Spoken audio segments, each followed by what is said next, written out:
Hello student, welcome everyone. तो आज के वीडियो में हम पढ़ेंगे कि एटॉमिक नंबर और मास नंबर होता क्या है। और आपको जो मैंने पीरियोडिक टेबल जब याद करना सिखाया था तो उस समय मैंने आपको ये चीज़ें नहीं बताई थी, तो उसी चीज़ को आगे कंटिन्यू कर रहा हूँ। तो क्या होता है कि जैसे आप पीरियोडिक टेबल देखते होंगे तो उसमें एक्स और ए जेड ऐसे इस टाइप से इलेक्ट्रॉन या एलिमेंट्स को रिप्रेजेंट किया जाता है। ठीक है, तो जहाँ पर ए क्या है, मास नंबर होता है, और जेड क्या होता है, एटॉमिक नंबर।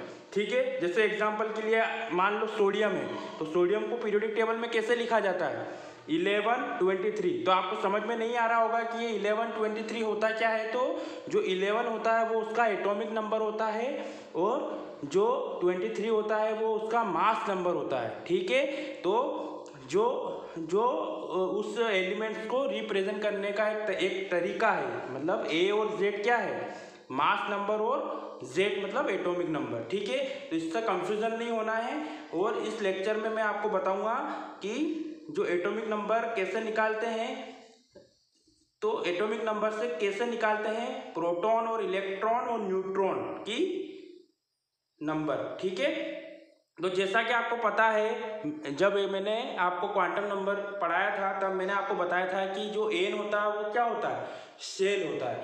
इसका मतलब क्या है, उस सेल में इलेक्ट्रॉन क्या करते हैं, घूमते रहते हैं। ठीक है, तो जब इलेक्ट्रॉन घूमते रहते हैं तो वो कहाँ, वो किसके चारों तरफ घूमते हैं, न्यूक्लियस के। ठीक है, तो न्यूक्लियस और दूसरा पार्ट को जहाँ इलेक्ट्रॉन घूमते हैं उसको एक्स्ट्रा न्यूक्लियर पार्ट कहा जाता है। ठीक है, तो जैसे न्यूक्लियस होता है वो क्या होता है, पॉजिटिवली चार्ज होता है। क्यों होता है, क्योंकि न्यूक्लियस में प्रोटॉन और न्यूट्रॉन होते हैं। ठीक है, तो प्रोटॉन और न्यूट्रॉन दोनों मिलकर उस न्यूक्लियस पर चार्ज जो होता है वो पॉजिटिव बताते हैं। क्यों, क्योंकि जो प्रोटॉन होता है वो पॉजिटिवली चार्ज होता है, और न्यूट्रॉन जो होता है वो नेगेटिवली चार्ज, न्यूट्रॉन न्यूट्रल होता है। ठीक है, तो जब न्यूट्रल एटम मतलब कोई चार्ज नहीं होता है, और प्रोटॉन मतलब पॉजिटिव, तो टोटल चार्ज क्या हो जाएगा, पॉजिटिव। और इसके चारों तरफ इलेक्ट्रॉन क्या करते हैं, घूमते रहते हैं एक एक्सिस पर। ठीक है, तो वो नेगेटिवली चार्ज होता है। तो हम इस वीडियो में ये पढ़ेंगे कि टोटल प्रोटॉन, न्यूट्रॉन और इलेक्ट्रॉन कैसे काउंट किए जाते हैं। ठीक है,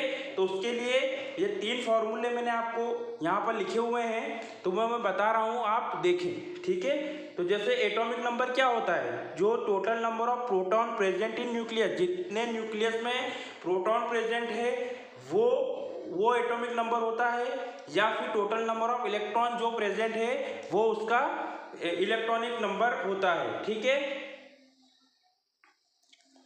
तो जैसे कि अब मैं एग्जांपल लेके बताता हूँ। जैसे मान लो किसी एटम में 11 प्रोटॉन से, या 11, जैसे यहाँ पर सोडियम है तो जितने प्रोटॉन है उतने ही न्यूट्रॉन है, तो जिसके कारण उसका एटॉमिक नंबर क्या हो गया, उसका एटॉमिक नंबर हो गया 11। ठीक है, ये पहला फार्मूला है। अभी मैं बहुत सारे एग्जांपल लेके बताऊंगा, आप कंफ्यूज मत होना, मैं जैसे जैसे बता रहा हूँ वैसे याद करना। ठीक है, कि टोटल नंबर ऑफ प्रोटॉन या फिर टोटल नंबर ऑफ इलेक्ट्रॉन जितने हैं वो उसका एटॉमिक नंबर होता है। ठीक है, मास नंबर क्या होता है, मास नंबर होता है जितना प्रोटॉन है और उसका टोटल न्यूट्रॉन है, दोनों को मिलाकर उसका मास नंबर बोलते हैं। ठीक है, तो इसी में जो इलेक्ट्रॉन है, प्रोटॉन है, न्यूट्रॉन को कैसे कैलकुलेट करते हैं वो मैं आपको सिखा रहा हूँ। जैसे 11Na23। ठीक है, तो इसमें 11 क्या है, उसका एटॉमिक नंबर, और 23 क्या है, उसका मास नंबर।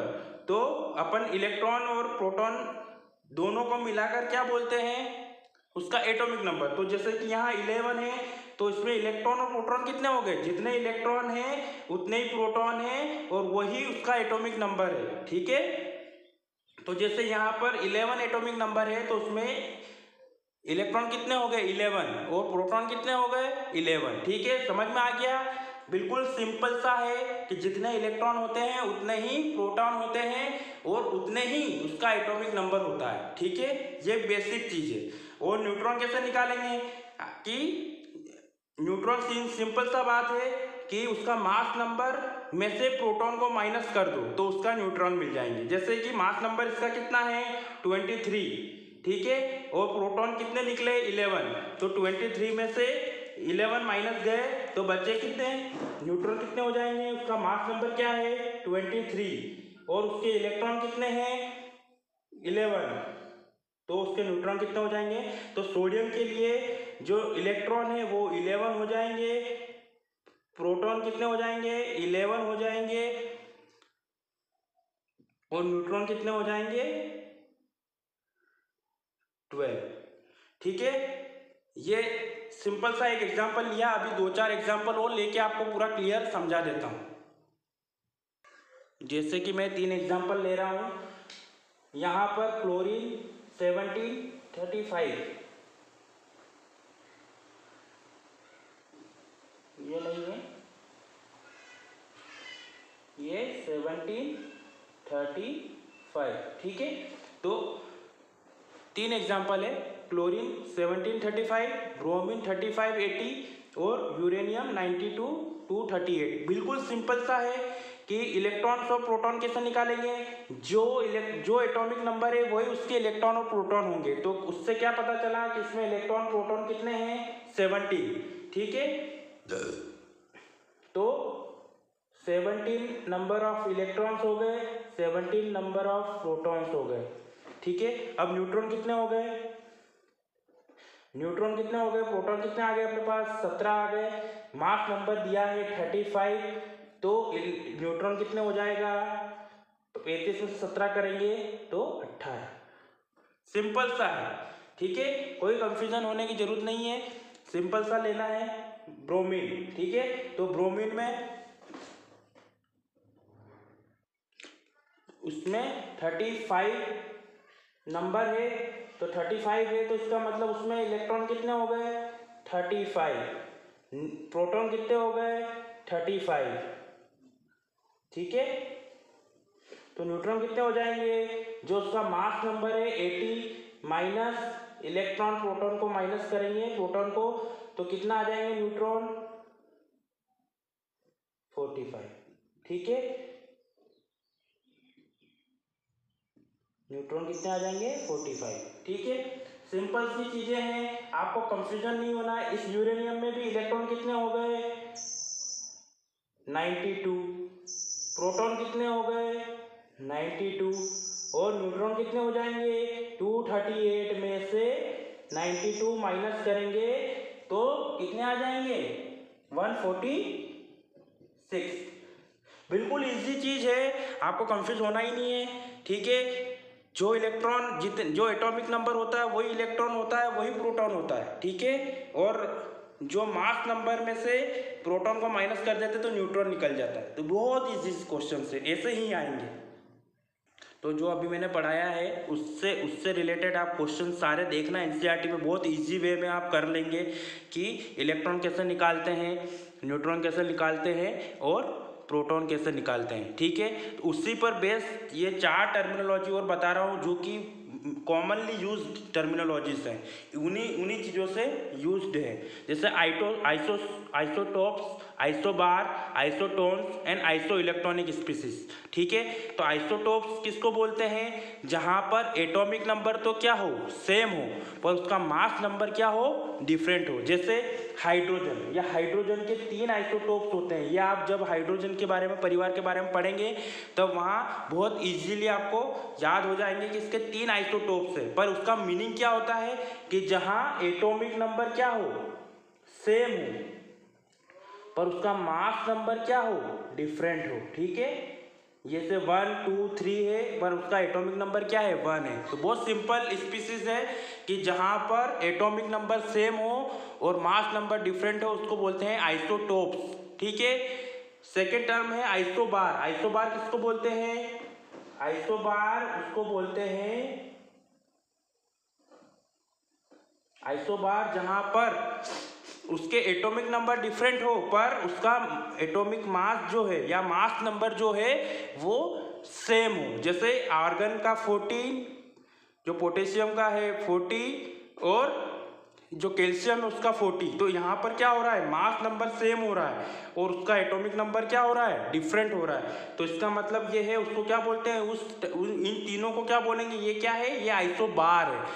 तो आइसोबार में जो एटॉमिक मास होता है वो सेम होता है और एटॉमिक नंबर डिफरेंट होता है। और आइसोटोप में क्या होता है, एटॉमिक नंबर सेम होता है और एटॉमिक जो नंबर है वो डिफरेंट होते हैं। ठीक है, एटॉमिक नंबर जैसे यहाँ 18 है, ये 19 है, ये 20 है, पर उसका एटॉमिक मास क्या है, सेम है, 40 40 40। ठीक है, ऐसे ही जो डिफरेंट एटम्स हैं, अगर थर्ड टर्मिनोलॉजी है आइसोटोन्स। ठीक है, आइसोटोन्स किसको बोलते हैं, आइसोटोन्स किसको बोलते हैं, आइसोटोन्स उस टर्मिनोलॉजी को बोलते हैं जहां पर नंबर ऑफ न्यूट्रॉन क्या हो, सेम हो और डिफरेंट एटम हो। ठीक है, डिफरेंट एटम्स हो और उसके नंबर ऑफ न्यूट्रॉन क्या हो, सेम हो। जैसे मैंने आपको अभी न्यूट्रॉन के नंबर निकालने सिखाए थे, तो न्यूट्रॉन के नंबर कैसे निकाले थे, जो मास नंबर में से उसके जो एटॉमिक मास को माइनस कर दो, सिंपल सा। तो यहाँ पर 14 में से 6 को माइनस करेंगे तो कितने आएंगे, यहाँ पर 15 में से 7 को माइनस करेंगे तो कितने आएंगे, और 16 में से 8 को माइनस करेंगे तो 8। तो यहाँ पर तीनों स्पीसीज में जो नंबर ऑफ न्यूट्रॉन है, न्यूट्रॉन कितने हो गए, न्यूट्रॉन सेम हो गए। तो इन चीजों को हम क्या बोलते हैं, आइसोटोन। आइसोटोन उनको बोलते हैं जहां पर नंबर ऑफ न्यूट्रॉन जो क्या होते हैं, सेम होते हैं। ठीक है, समझ में आ रहा है, आई होप। ठीक है, अब जो लास्ट टर्म है आइसो इलेक्ट्रॉनिक स्पीसीज, इससे तो आपको क्वेश्चन आता ही है, एग्जाम में भी बहुत बार पूछा जाता है कि आइसो इलेक्ट्रॉनिक स्पीसीज कौन सी चीजें हो। तो आइसो इलेक्ट्रॉनिक, जैसा कि उसके नाम से ही स्पष्ट हो रहा है कि आइसो इलेक्ट्रॉनिक्स मतलब जहां पर इलेक्ट्रॉन क्या हो, सेम हो, नंबर ऑफ इलेक्ट्रॉन क्या हो, सेम हो। तो ये जितनी भी स्पीसीज है यहाँ पर इलेक्ट्रॉन क्या हो रहे हैं, सेम हो रहे हैं। जैसे ऑक्सीजन, ऑक्सीजन का एटॉमिक नंबर क्या होता है, 8। ठीक है, 8 हो गया। फ्लोरीन का 9, सोडियम का 11, मैग्नीशियम का 12, एल्यूमिनियम का 13 और नियोन का 10। ठीक है, तो मैंने आपको कल के वीडियो में समझाया था कि जो नेगेटिव चार्ज होता है उसको प्लस करते हैं। ठीक है, तो जो नेगेटिव चार्ज होता है वो प्लस होता है, मतलब जो एनायन होता है वो प्लस होता है। ठीक है, तो चार्ज प्लस होता है, तो यहाँ 2 किया तो कितने हो गए, 10। यहाँ पर 9 है और एक इलेक्ट्रॉन नेगेटिव है, तो फिर प्लस होगा 1, तो कितने हो गए, 10। यहाँ पर सोडियम है पर प्लस चार्ज है, प्लस चार्ज क्या होता है, माइनस होता है, जितना भी प्लस चार्ज होता है वो उतना माइनस हो जाता है। तो यहाँ पर 1 प्लस चार्ज है तो -1, तो कितने हो गए, 10 इलेक्ट्रॉन। ठीक है, यहाँ 12 है तो 2 प्लस चार्ज है तो 2 माइनस करेंगे तो कितने हो जाएंगे, 10। यहाँ पर 3 माइनस करेंगे 10 और यहाँ पर कोई चार्ज है ही नहीं तो ये 10। तो ये सारे स्पीसीज में जो नंबर ऑफ इलेक्ट्रॉन है वो कितने हैं, 10। अब आप बोलेंगे कि मैंने ये डायरेक्ट इलेक्ट्रॉन कैसे ले लिए, तो मैंने आपको समझाया है कि जो उसका एटॉमिक नंबर होता है, जैसे ऑक्सीजन का एटॉमिक नंबर क्या है, 8, इसका फ्लोरीन का 9, सोडियम का 11, तो ये जितने जो भी एटॉमिक नंबर होता है वो उसका नंबर ऑफ इलेक्ट्रॉन होते हैं या नंबर ऑफ प्रोटॉन्स होते हैं। तो मैंने इनको अपने आप उसको क्या माना, इलेक्ट्रॉन्स। और जो चार्ज होता है, जैसे अगर नेगेटिव चार्ज में जितना भी नेगेटिव चार्ज है वो क्या हो जाता है, प्लस हो जाता है, और जो पॉजिटिव चार्ज होता है वो क्या हो जाता है, माइनस हो जाता है। तो टोटल नंबर ऑफ सारे इलेक्ट्रॉन कितने हो रहे हैं, 10। तो ऐसी स्पीसीज ये सारी स्पीसीज क्या है, ये आइसो इलेक्ट्रॉनिक स्पीसीज है। ठीक है, तो ये सारे टर्मिनोलॉजी जो मैं आज बता रहा हूँ ये बहुत ईजी है और आपको ठंडे दिमाग से करेंगे तो आपको बिल्कुल समझ में आएगा। और इसके एग्जाम्पल बहुत सारे जो हैं वो आपको एनसीईआरटी में मिल जाएंगे।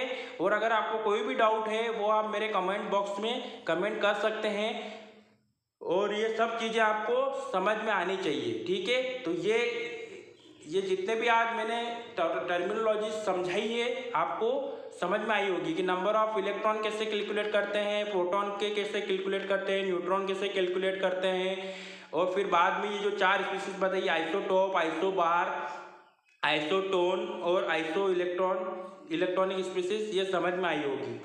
ठीक है, तो आज के वीडियो में इतना ही रखते हैं। आई होप आपको वीडियो पसंद आएगा और अगर आपको वीडियो पसंद आए तो लाइक करें, कमेंट करें और चैनल पर पहली बार आए हैं तो सब्सक्राइब करें। Thank you.